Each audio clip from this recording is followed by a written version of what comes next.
Welcome back dear students of BSc first year second semester. आज हम एक नया टॉपिक जिसका नाम है मार्केंशिया उसको डिस्कस करेंगे। मार्केंशिया ये भी जो है क्या है, एक ब्रायोफाइट में आता है या ब्रायोफाइट्स है। अगर हम इस मार्केंशिया की सिस्टमेटिक पोजीशन की स्टडी करें तो इसकी क्लास क्या है, Hepaticopsida, order Marchantiales, family Marchantiaceae and genus Marchantia.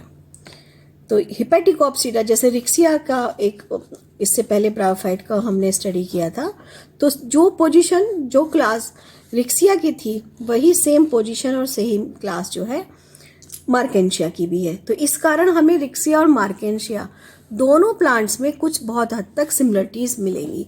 तो हमें सिमिलरिटीज और डिससिमिलरिटीज दोनों का ही ध्यान रखकर इसको स्टडी करना है, जिससे हम वहाँ पर MCQ क्वेश्चंस जो है आसानी से सॉल्व कर सकें। खास तौर से हमें मार्केंशिया के जो डिफरेंशिएटिंग पॉइंट्स हैं उस पर ज़्यादा स्ट्रेस देना है कि उसको हम ठीक से स्टडी कर सकें। या जो भी मैंने ये लिखा है उस पर इस बात का ध्यान रखा है कि जो मार्केंशिया के डिफरेंशिएटिंग पॉइंट्स है उस पर मेरा ज़्यादा स्ट्रेस रहे। बाकी जो कॉमन पॉइंट्स है वो रिक्सिया मार्केंशिया दोनों के कॉमन है, वो आप काफ़ी डिटेल में रिक्सिया में स्टडी कर चुके हैं। अगर हम इसका डिस्ट्रीब्यूशन देखें, अगर आसपास के एरिया में किस तरह का इसका वितरण है या क्या इसका स्वभाव है, क्या इसकी हैबिट है, तो सबसे पहले हम डिस्कस करेंगे हैबिट, हैबिटेट एंड डिस्ट्रीब्यूशन। तो हैबिट, हैबिटेट एंड डिस्ट्रीब्यूशन, तो इसकी लगभग 65 स्पीसीज वर्ल्ड वाइड डिस्ट्रीब्यूशन में है, जिसमें से लगभग 11 स्पीसीज इंडिया में हमें मिलती हैं। तो हम कह सकते हैं 65 species are known, in which approximate 11 species present in India. More terrestrial nature than Riccia, कि रिक्सिया का और मार्केंशिया का अगर हम कंपेयर करें तो ये ज़्यादा टेरेस्ट्रियल है या ज़्यादा स्थलीय गुणों को दर्शाता है। तो ये भी एक इम्पॉर्टेंट पॉइंट है कि हम ऐसा कह सकते हैं कि वो तो फिर भी वाटर के आसपास, वाटर सोर्सेज के आसपास मिलेगा, लेकिन ये प्लांट ऐसा होता है जो लैंड एरिया में आसानी से ग्रो कर जाता है। Thallus not show rosette habit, Riccia का करेक्टर है कि रोजेट हैबिट जो है थैलस में दिखाई देती है, लेकिन मार्केंशिया में आकर ऐसा नहीं है। मार्केंशिया में रोजेट हैबिट यानी कि एक गोलाई में थैलस जो है अरेंज नहीं होते हैं, ऐसे ही रेगुलरली डिस्ट्रीब्यूट रहते हैं। Next character is cosmopolitan. Cosmopolitan means world wide in distribution, या ऐसे कह सकते हैं कि ये जो है विश्वव्यापी हैं, विश्व के अधिकांश भागों में ये पाए जाते हैं। All species mostly finds in Himalayan region in India. India की अगर हम बात करें तो ये प्लांट्स जो है मोस्टली हिमालय के आसपास के जो एरिया हैं, चाहे वो नॉर्थ इंडिया हो या साउथ इंडिया हो, तो वहाँ के एरिया में, हिमालय तो मोस्टली नॉर्थ इंडिया में ही मिलता है, तो वो वहाँ पर जो है आसानी से मिलेंगे। तो हिमालय के जो एरियाज हैं वहाँ पर हम स्पीसीज को आसानी से देख सकते हैं। मार्केंशिया पॉलीमोर्फा एक स्पीसीज का नाम है, is a very common species in India. ये पूरे इंडिया में पाई जाएगी, चाहे वो नॉर्थ का पार्ट हो इंडिया का या साउथ का, क्योंकि हिली एरिया तो साउथ में भी है, तो वहाँ पर भी जो है माउंटेन जो एरिया है वहाँ पर ये पॉलीमोर्फा इक्वली डिस्ट्रीब्यूट रहता है, नॉर्थ इंडिया में भी और साउथ इंडिया में भी। But Marchantia polymorpha and Marchantia indica एक और स्पीसीज है, indica, also found in south Indian hills. कि मार्केंशिया पॉलीमोर्फा तो पूरे इंडिया में मिलेगा, लेकिन मार्केंशिया इंडिका जो है वो हमें साउथ में भी मिलता है। पॉलीमोर्फा भी मिलेगा और इंडिका भी मिलेगा। पॉलीमोर्फा नॉर्थ इंडिया में भी मिलेगा।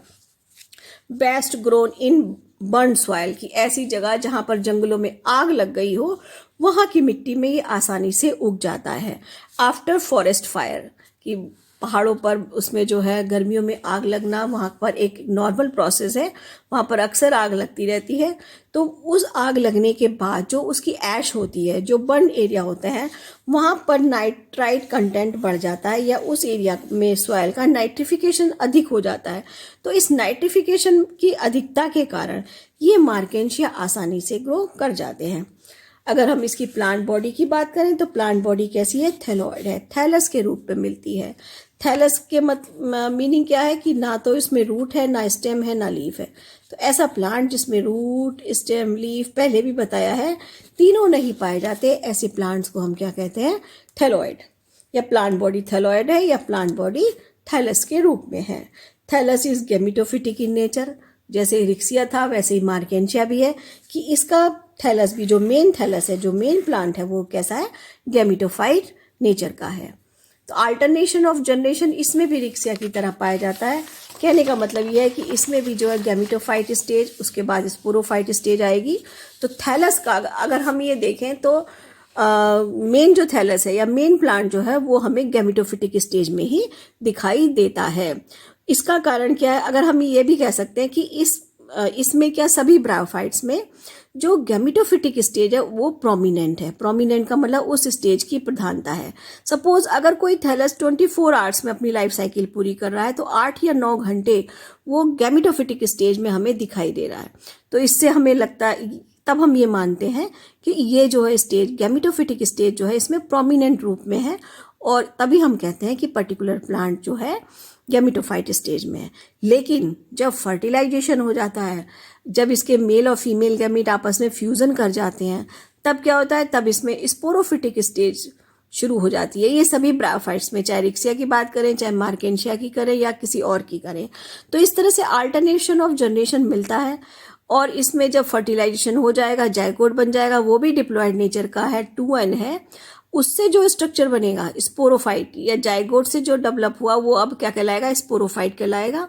और स्पोरोफाइट के अंदर जो कैप्सूल बनेगा और उस कैप्सूल में जो स्पोर बनेंगे उनका डेवलपमेंट आफ्टर मियोसिस होता है या मियोसिस के बाद होता है, जिस कारण उससे बनने वाले स्पोर हैप्लॉइड नेचर के होते हैं, और ये स्पोर डायरेक्ट जर्मिनेशन करके फिर से नया थैलस बना लेते हैं। तो हम इन स्पोर को गैमेटोफिटिक स्टेज की जनरेशन की मदर सेल कह सकते हैं, क्योंकि इन्हीं के थ्रू जो है इनमें जो है नया थैलस बनता है। तो इसी कारण जो मैच्योर थैलस है वो गैमेटोफाइट नेचर का होता है।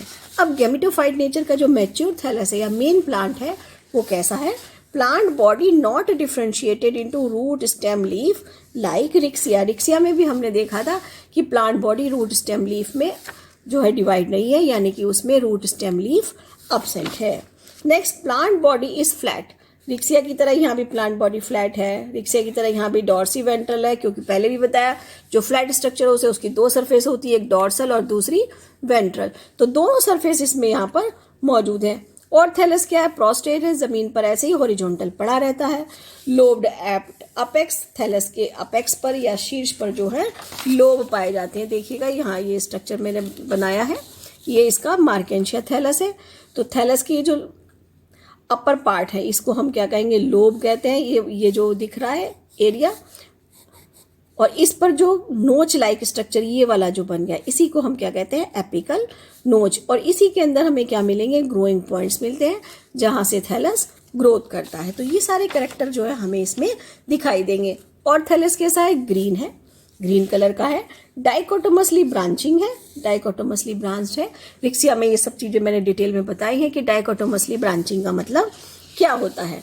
थैलस की 2 सरफेस होती है, डॉर्सल सरफेस और दूसरी वेंट्रल सरफेस।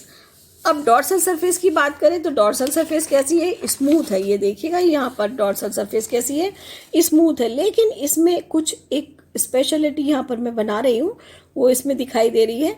ये मैंने कुछ पॉलीगोनल एरिया बना दिए हैं, जिनको हम रोम्बॉइडल एरिया कह सकते हैं। ये जो ब्लैक कलर से बनाए हैं पॉलीगोनल एरिया हैं, ये पूरे थैलस पर फैले रहते हैं, थोड़े से ही पार्ट पर मैंने बना दिए। और हर एक के अंदर मैंने एक सेंटर में एक डॉट बना रही हूँ। ये क्या है, ये एयरपोर को डिनोट कर रहा है, ये एयरपोर। तो इस तरह से डॉर्सल सरफेस कैसी है, डॉर्सल सरफेस का अगर हम करेक्टर देखें, स्मूथ है, ग्रीन है, और इसमें मिड रिब एकदम क्लियर दिखाई दे रही है। ये सेंटर में हमें एक प्रोमिनेंट मिड रिब दिखाई दे रही है। ये सरफेस स्मूथ तो है ही, और इस पर क्या हमें मिल रही है, मिड रिब एकदम क्लियर दिखाई दे रही है। और मिड रिब के ऊपर क्या है, ये गैमा कप रखे हैं। गैमा कप को अगर हम बाहर निकाल कर देखिए, गैमा कप को, इसके तो इस तरह से हमें एक कप लाइक स्ट्रक्चर दिखाई देगा। ये थैलस से अटैच रहता है कप लाइक स्ट्रक्चर थैलस की सरफेस से, और इसके अंदर बहुत सारे गैमी मिलेंगे या गैमा पाए जाते हैं, जो क्या करते हैं, वेजिटेटिव रिप्रोडक्शन का काम करते हैं। ये जब जमीन पर मैच्योर हो जाते हैं तो इस कप से निकल कर ये जो है क्या करेंगे, ज़मीन पर गिर जाएंगे और वेजिटेटिव रिप्रोडक्शन के थ्रू फिर से एक नया थैलस बनाते हैं। अगर हम इसका स्ट्रक्चर देखें तो वो कुछ हद तक गैमा का स्ट्रक्चर इस तरह का होता है और यहाँ पर इसमें ग्रोइंग पॉइंट्स होते हैं। तो इससे एक थैलस का डेवलपमेंट होता है, इससे एक थैलस का डेवलपमेंट होता है। तो कहने का मतलब one gemma develop to thallus, कि एक गैमा से दो थैलस का फॉर्मेशन होता है। तो 1 मार्क्स के लिए एक इम्पॉर्टेंट पॉइंट है, आप बता सकते हैं कि एक कप के अंदर बहुत सारे गैमी बनते हैं। गैमा सिंगुलर है, गैमी प्लूरल वर्ड है, और एक गैमा से दो थैलस का निर्माण होता है, क्योंकि इसमें जो नोच है, जो ग्रोइंग पॉइंट्स वाली नोच है, वो लेटरल साइड में है। तो इस लेटरल साइड से एक थैलस डेवलप होगा, इससे एक थैलस। ये भी क्लोरोफिल कंटेनिंग होते हैं, ग्रीन होते हैं, और इसमें बेस पर जो है स्टॉल्क लाइक स्ट्रक्चर जो है पाया जाता है। तो यहाँ पर गैमा गैमा के बीच में पैराफाइसिस हेयर्स वगैरह पाए जाते हैं। जब ये मॉइस्चर एब्जॉर्ब कर लेते हैं तो क्या होता है कि ये स्वेल कर जाते हैं, और स्वेल करने से गैमा पर प्रेशर पड़ता है, ये स्टॉल्क से टूट जाता है, आसानी से ज़मीन पर गिर जाता है। और फिर जब ये जर्मिनेट, जैसे ही इनको सुटेबल कंडीशन मिलती है तो जर्मिनेशन करके दोनों से एक एक थैलस का डेवलपमेंट होता है। तो इस तरह से डॉर्सल सरफेस पर ये जो गैमा कब बने, इसका मेन वर्क क्या है? इसका मेन वर्क जो है वेजिटेटिव रिप्रोडक्शन में पार्टिसिपेट करना है। तो थैलस की जो डॉर्सल सरफेस है उस पर क्या इंपॉर्टेंट पॉइंट्स देखे हमने? एक तो क्लियर मिडरिब देखी, दूसरा प्रेजेंस ऑफ गैमा कब देखे, और तीसरा हमने जो है पॉलीगोनल एरियाज देखे। इन पॉलीगोनल एरियाज को हम रोम्बॉइडल एरिया भी कहते हैं, एक नाम और है पॉलीगोनल एरिया या रोम्बॉइडल एरिया, जो हमें इस सरफेस पर मिलेंगे। अगर हम इनका डिटेल देखें तो हर पॉलीगोनल या रोम्बॉइडल एरिया में एक सेंटर में एक पोर पाया जाता है, जिसको हम एयर पोर कहते हैं, जिसके थ्रू ये ब्रीदिंग करता है। आप इसको स्टोमेटा के इक्वल मान सकते हैं। तो डॉर्सल सरफेस कैसी है? स्मूथ है, ग्रीन है, मिडरिब क्लियर है, gemma cup present, rhomboidal or polygonal area are also found on dorsal surface of the thallus. Each area has a pore in center called areolae. ये जो centre पोर है इसको हम एरोली का नाम भी देते हैं। Here gases exchange occur. अब जो थैलस का साइज है वो क्या है? रिक्सिया की कंपेयर में बड़ा है। तो लार्जर इन साइज कौन? थैलस।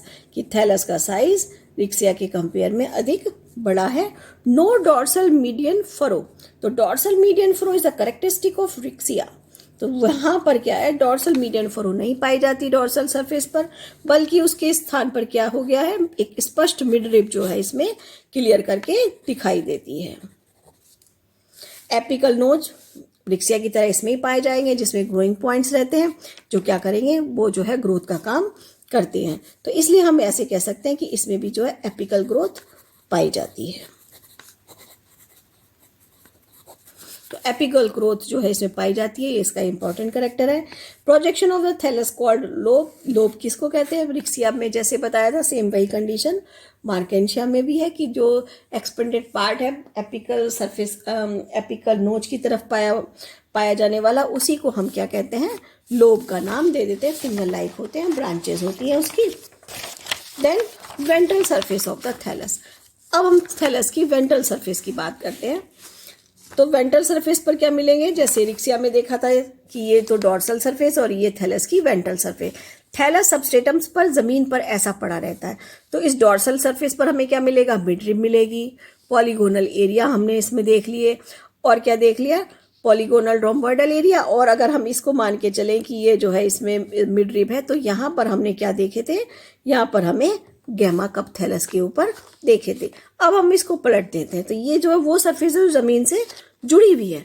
तो यहाँ पर क्या मिलेंगे हमें? राइजोइड्स और स्केल्स मिलेंगे। तो इस सरफेस पर हमें क्या मिलता है? राइजोइड्स और स्केल्स मिलते हैं। किस पर? वेंट्रल सरफेस पर, जो जमीन के कांटेक्ट में है। ये सारे कैरेक्टर किसकी तरह? बिल्कुल इसमें रिक्सिया की तरह पाए जाएंगे। स्केल का अगर हम बात करें, स्केल्स कैसे हैं? मेम्ब्रेनस हैं, मल्टीसेलुलर हैं, बिल्कुल उसकी तरह जैसे हमने इससे पहले पढ़ा था रिक्सिया। एंथोसाइनिन पिगमेंट पाया जाता है, वेंट्रल सरफेस पर मिलते हैं, सेम कैरेक्टर है। लेकिन कुछ डिसिमिलरिटी है, कुछ अंतर है। जैसे रिक्सिया में हमने देखा था कि केवल एक ही टाइप का स्केल जो है हमें मिलता था, वन टाइप स्केल, जो कि लिग्यूल है। लिग्यूलेट स्केल जो है वो वन टाइप स्केल हमें केवल रिक्सिया में मिलता था। लेकिन यहाँ पर क्या है, स्केल जो है दो तरह के हैं, लिग्यूलेट और अपेंडिकुलेट। इनके पोजीशन में भी अंतर है। रिक्सिया में ये स्केल्स कहाँ थे, मार्जिन पर थे, तो मार्जिनल स्केल कहेंगे। लेकिन यहाँ पर स्केल मार्जिन पर नहीं है, बल्कि मिडरिब जो है इसकी दोनों तरफ मिलेंगे, और उसके आसपास कुछ स्पीसीज में तो पूरी वेंट्रल सरफेस पर हमें जो है स्केल्स पाए जाते हैं। तो स्केल्स दो तरह के हो गए इसमें, एक तो लिग्यूलेट और दूसरे अपेंडिकुलेट। तो अगर हम इसका स्ट्रक्चर ध्यान से देखें तो देखो यहाँ पर वेंट्रल सरफेस पर क्या है, मिडरिब, मिडरिब क्लियर दिखती है, और मिडरिब से अटैच क्या है, ये rhizoids, hair like structure, tubular structure, जिनको हम क्या कहेंगे, राइजोइड्स। काम वही है जो रिक्सिया में था, वाटर और मिनरल्स का एब्जॉर्प्शन करना और थैलस को सबस्ट्रेटम से जोड़ कर रखना। अब इसमें स्केल्स जो है टू टाइप्स के हैं, लिग्यूलेट और अपेंडिकुलेट। तो ये जो मिडरिब है, मिडरिब के दोनों तरफ, यहाँ और यहाँ पर, इधर और इधर, यानी कि वन साइड ये और दूसरी साइड ये, दोनों तरफ जो है हमें जो स्केल्स मिलेंगे वो कौन से होंगे, अपेंडिकुलेट स्केल कहलाते हैं। अपेंडिकुलेट स्केल वो स्केल जो मल्टी सेलुलर है, मल्टी सेलुलर तो होते ही है, साथ ही में जिसमें एक्सपेंडेड पार्ट निकला रहता है, जिसको हम कहते हैं अपेंडेज। तो अपेंडेज का पाया जाना, इस कारण इसका नाम दे दिया अपेंडिकुलेट स्केल। तो ये अपेंडिकुलेट scale is the characteristic of Marchantia. तो मार्केंशिया में इस तरह के स्केल्स पाए जाते हैं। मेम्ब्रेनस फोल्डेड पार्ट इसमें बाहर की ओर कुछ और ज़्यादा निकला रहता है, किससे, लिग्यूलेट के कंपेयर में। तो ये कुछ साइज में बड़े हैं और मिडरिब के दोनों तरफ ये प्रेजेंट है। अगर ये मिडरिब है तो यहाँ पर भी अपेंडिकुलेट स्केल मिलेंगे और यहाँ पर भी अपेंडिकुलेट स्केल पाए जाएंगे। तो इस तरह से अपेंडिकुलेट स्केल यहाँ पर और यहाँ पर दोनों तरफ मिडरिब के पाए जाते हैं और एक लाइन में लगे रहते हैं, एक के बाद एक। ये जो है अपेंडिकुलेट स्केल जो है लाइन में लगे हुए हमें दिखाई देंगे। अपेंडिकुलेट स्केल के बाद थैलस की एंड और सरफेस जो है, बाकी जो जगह बची है उसके पास में हमें लिग्यूलेट स्केल मिलेंगे मार्जिन की तरफ। और ये लिग्यूलेट स्केल कोई ज़रूरी नहीं वन लाइन में अरेंज हो, कभी कभी कुछ स्पीसीज में ये पूरी सरफेस जो बची हुई है सब पर जो है हमें लिग्यूलेट स्केल एक से ज़्यादा लाइन्स में मिल जाते हैं। काम वही है इन स्केल्स का, दोनों स्केल्स का जो काम जो है रिक्सिया में था कि एंथोसाइनिन पिगमेंट पाया जाता है, वॉयलेट पिंक या पर्पल कलर के होते हैं, और फंक्शन इनका क्या है कि थैलस में नमी बनाए रखना और थैलस के ग्रोइंग पॉइंट्स का प्रोटेक्शन करना, मार्जिन का प्रोटेक्शन करना, यही सारा काम जो है इन लिग्यूलेट स्केल्स का होता है। अगर हम इसके कैरेक्टर्स को स्टडी करें तो क्या है, इसमें दो तरह के स्केल्स हो गए, और ligulate scale near appendiculate scale वहाँ पर ये पाए जाएंगे towards outside side, arrange in one row on the both the side of appendiculate scale. और क्या है, और it covers the entire surface, या तो ये दोनों तरफ होंगे अपेंडिकुलेट स्केल के, या फिर पूरी सरफेस को कवर किए रहेंगे। Second is appendiculate scale. Appendiculate scale forms a row on ventral surface of the thallus midrib. तो थैलस की मिडरिब के दोनों तरफ ये जो है अपेंडिकुलेट स्केल मिलेंगे, एक लाइन में ये अरेंज रहते हैं। इनमें क्या करेक्टर है, इसमें अपेंडेज पाया जाता है, सो इसको हम जो है अपेंडिकुलेट स्केल कहते हैं। अब दोनों स्केल का काम सेम है, ग्रोइंग पॉइंट का प्रोटेक्शन करना और थैलस को सूखने से बचाना, जैसे कि रिक्सिया में था।